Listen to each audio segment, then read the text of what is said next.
Your child has two parents, but you're raising a third, your partner, not because he can't, but because he doesn't.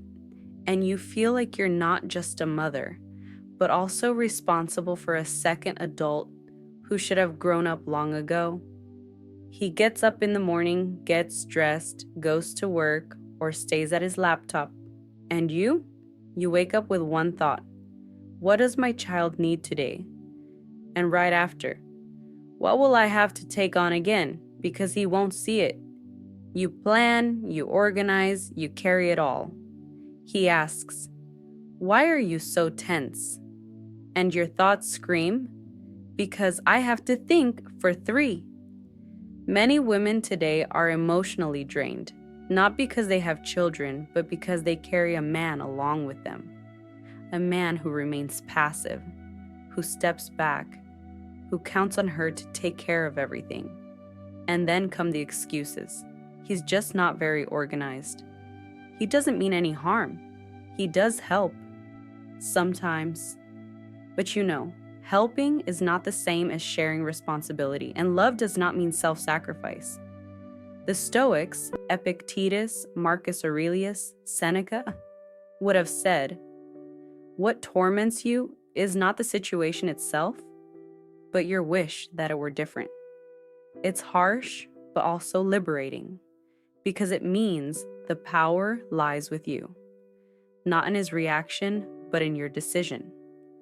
A Stoic woman observes. She doesn't immediately judge, she doesn't dramatize, but she recognizes. When her mental battery is only ever used for others, she's living in emotional overdraft. And what about you? How often have you asked yourself, am I his partner or his caretaker? Why am I carrying everything while he just stands by?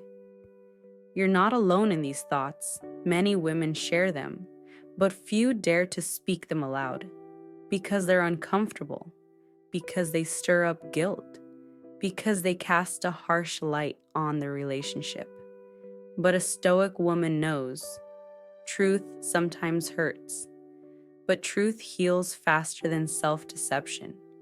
She doesn't start with accusations, but with awareness, not with arguments, but with clarity, and she stops asking, will he change? Instead, she asks, how much of my life energy am I willing to give without losing myself in the process?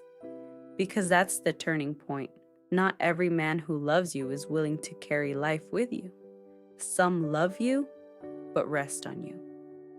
And that's exactly where a new perspective begins. What if this isn't about changing him, but about repositioning yourself?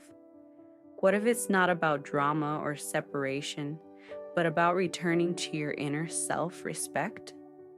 In the next chapter, we'll explore something many women carry within, something that looks noble on the outside, but slowly eats away at them inside. Not pity, but the belief that they have to carry everything because no one else will.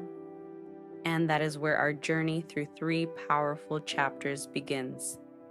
Chapter 1, The Invisible Third. Why your partner may be physically present but emotionally absent, and how you can begin returning responsibility without guilt. Chapter 2, The Philosophy of Boundaries. How to say no without guilt, and why boundaries don't separate, but create connection on equal footing. Chapter 3, The Path of Quiet Revolution. How small, consistent steps in everyday life create more real change than grand speeches, and how you can shift dynamics without a fight. What follows is not a call for perfection, but an invitation to clarity for you, for your child, and maybe for the man who still has the chance to become visible again.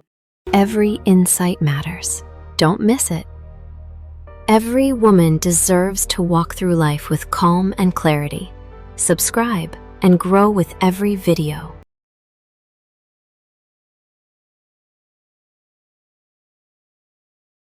Sometimes it feels like you're living with a ghost. He sits at the dinner table, shares your bed, watches the same shows, yet his presence is light and translucent, like a shadow without weight. He is there, but not really there.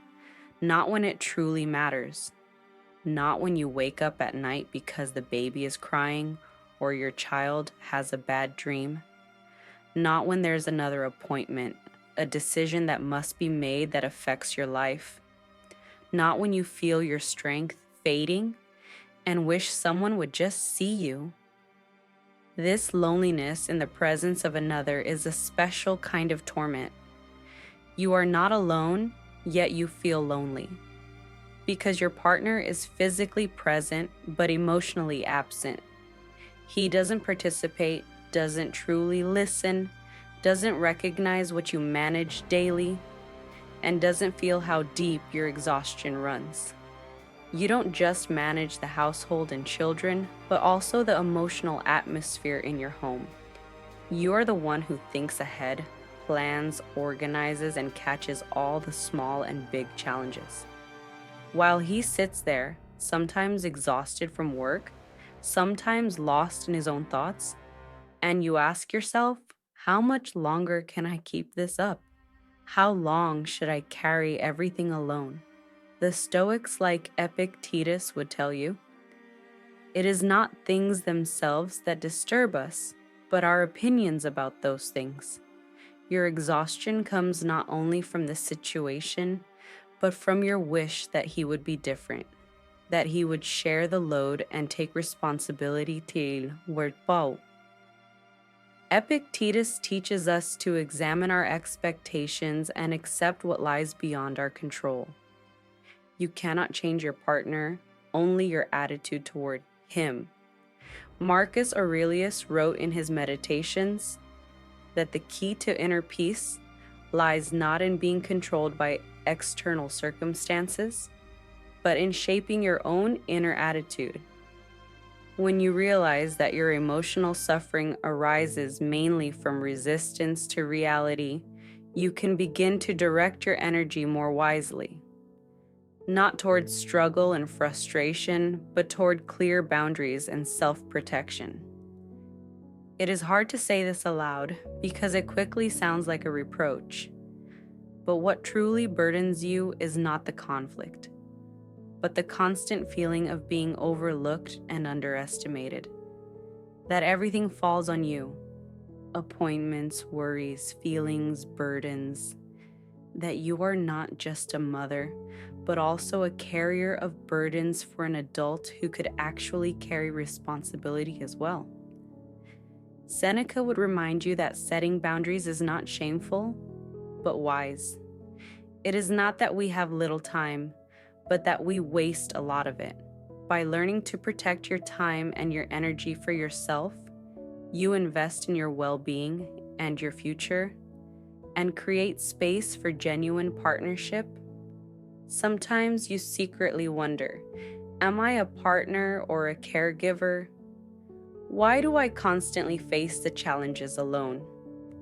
These questions swirl in your mind, and most of the time, you quickly push them away because they make you sad and afraid of change. But these unspoken thoughts are at the heart of the problem, because they show you that you are not alone with this feeling, and that there is a way that is different from continuing to struggle, silently suffer, and forget yourself. It is the path of giving yourself space for your needs, feelings, and boundaries. Reclaiming responsibility without guilt does not mean punishment, but self-protection. You have the right to set boundaries. You don't have to carry everything. It is not your task to change or save him. The responsibility for his behavior lies with him. And you can learn to defend your own emotional space without fear that the relationship will break. True partnership does not mean sacrifice, but carrying the burdens together. The first step is clarity. Recognize where your responsibility ends and where his begins. Learn to distinguish and allow yourself to say no sometimes.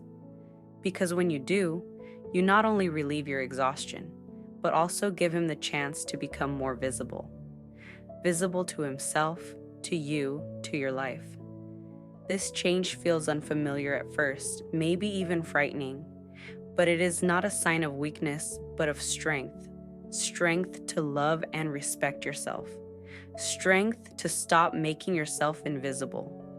And hope that true partnership is possible, with both present, with heart and responsibility where he gets. This is how the journey out of loneliness with the invisible third begins. You are not alone, and there is a way that sets you free. Free from guilt, overwhelm, free for yourself and the life you deserve.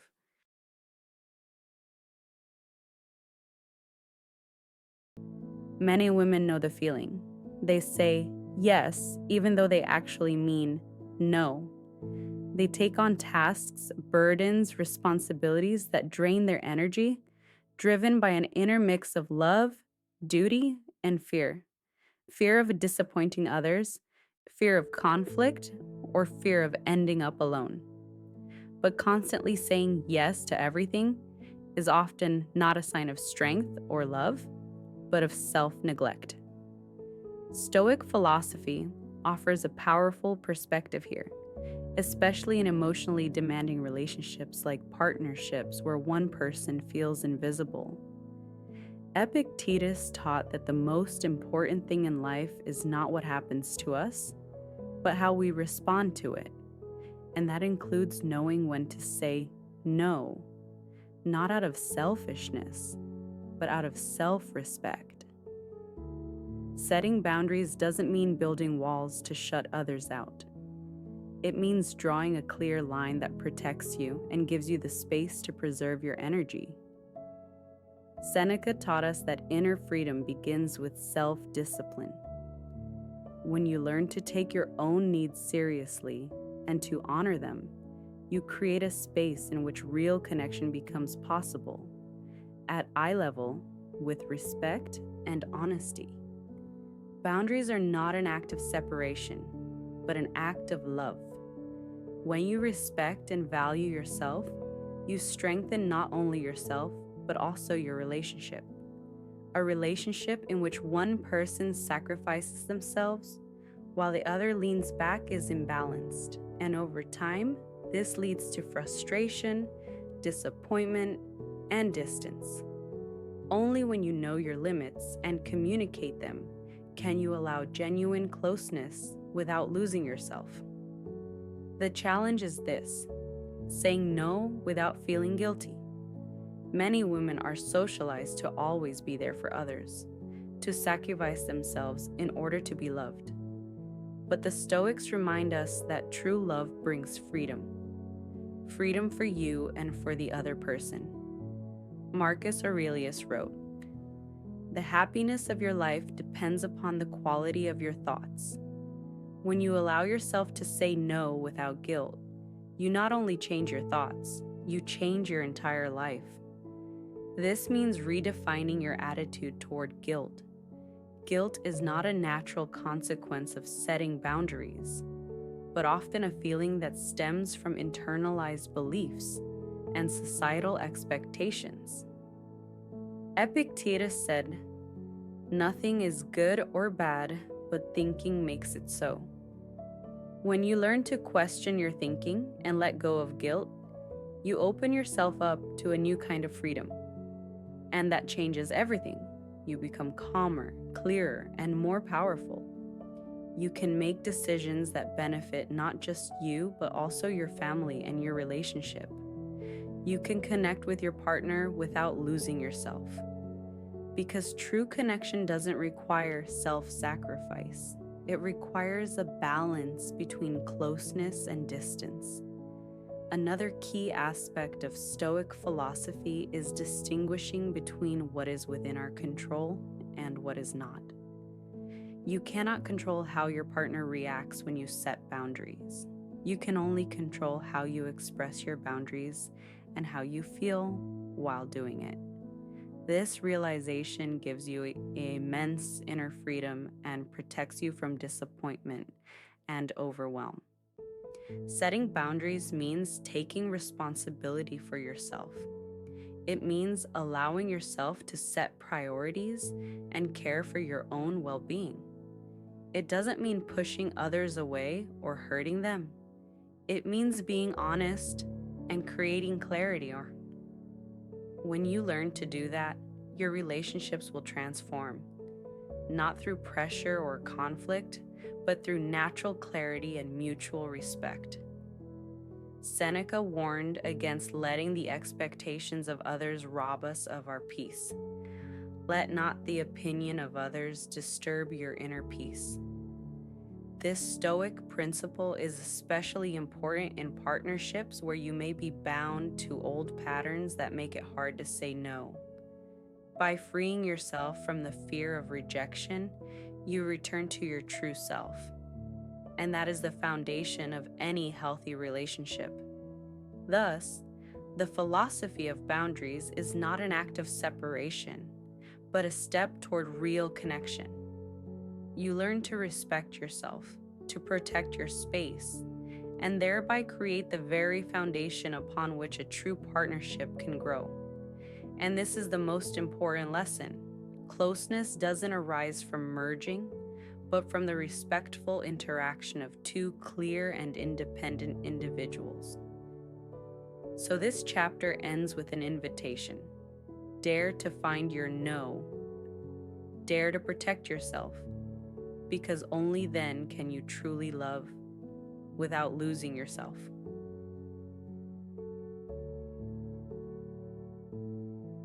Change often feels like a mountain, one that can only be conquered through dramatic action or big, bold words. But experience in Stoic philosophy teaches us something different. True transformation usually happens quietly, steadily, and from within. A quiet revolution isn't a storm that topples everything. It's a gentle but determined shift in direction, aimed at long-term change.